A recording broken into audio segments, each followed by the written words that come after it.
Umabante na ang tropang Giga sa Game 1 series nila kontra sa Rain or Shine, and as I said, una pa lang talagang pukpukan na ang naging debate game ng mga ito. Tara i-analyze natin yan mga kuys. Tulad ng inasahan, isa na namang impressive game ang ginawa na itong si RHJ sa first debate game nila kontra dito sa Rain or Shine, and Game 1 pa lang pero naging pukpukan na nga ang serye ng dalawang team na to. Itong si RHJ na grabe ang ginawang front game sa serye na ito with 46 minutes to play, meron lang naman tong average na 26 points, 13 rebounds and 9 assists. Muntik na namang triple-double record ang gawin nga raw nito sa first game debate nito sa Rain or Shine. Impressive at grabe ang hustle na ginawa nito. Mula sa mga perimeter and off-ball offense nito, dagdag pa yung mga defensive game na ginawa nga raw nito mula sa mga steals and blocks na talaga nga naman na nagbigay pahirap nga raw sa Ross sa Game 1 na to. Na kumuha naman ng kalamangan dito, isa pa talaga nga naman na counter nga raw nila itong si Fuller sa ilalim. Mula dito kila Iram at Kelly Williams, maganda ang off-ball defense na ginawa nila dito kay Fuller. Pero hindi rin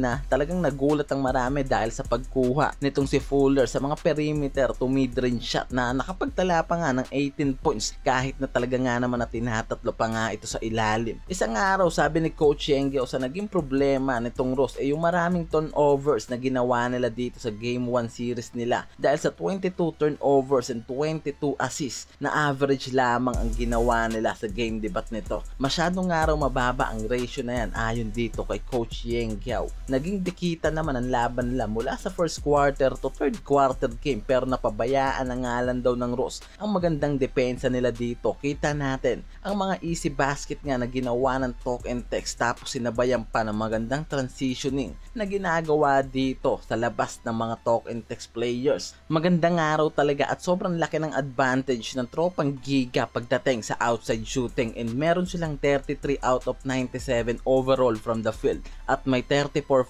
shooting from the field. At ayon nga dito kay Coach Yeng na even na tinalo sila sa Game 1 series nila kontra dito sa talk and text, masasabi nilang successful pa rin nga raw ang kanilang defense strategy na ginawa dito dahil sa mababang average from field ang natrabaho dito ng tropang Giga sa Game 1. At napahirapan nga raw nila talaga ang talk and text sa Game 1 series na to dahil sa magandang depensa nila na ginawa dito. At yan nga ang napansin nga raw nitong si Coach Yengyo sa kanilang Game 1 series at kailangan nilang baguhin nga raw ang strategy at mas lalong pahigpitin pa ang kanilang depensa sa Game 2. Pero sa talk and text naging very efficient nga raw ang kanilang mga players na kumamada mula sa labas. Mula dito kila Optana, Pugoy, nandiyan pa sila ng Batak, Aurin na tumulong nga raw dito kay RHJ para mas lalong palubuhin ang kanilang kalamangan pagdating sa fourth quarter. Nakita natin na naging mababa ang field goal ng talk and text sa Game 1 na to, even na nanalo nga raw ang mga ito kontra dito sa Rain or Shine. Meron pa nga raw dapat na i-improve sila mula sa mga out of shooting nila na ginagawa sa loob. At kung mawawala nga raw itong si RHJ kahit na ilang minuto nga raw per quarter, siguradong kayang-kaya nga raw silang idomina ng Ross at malaking problema para sa kanila kung sakali nga raw na mawala sa game itong si RHJ na isa sa kailangan nga raw nilang ingatan sa semifinals na to. Isa pa sa problema nga raw nila etong injury na kinaharap ngayon itong si Kelly Williams na hindi pa nga raw sigurado at walang balita kung makakapaglaro ito sa next debate game nila kontra dito sa Rain or Shine sa Game 2. But in overall, nagawa pa rin nga raw na idomina ng talk and text ang Game 1 kontra dito sa Rain or Shine.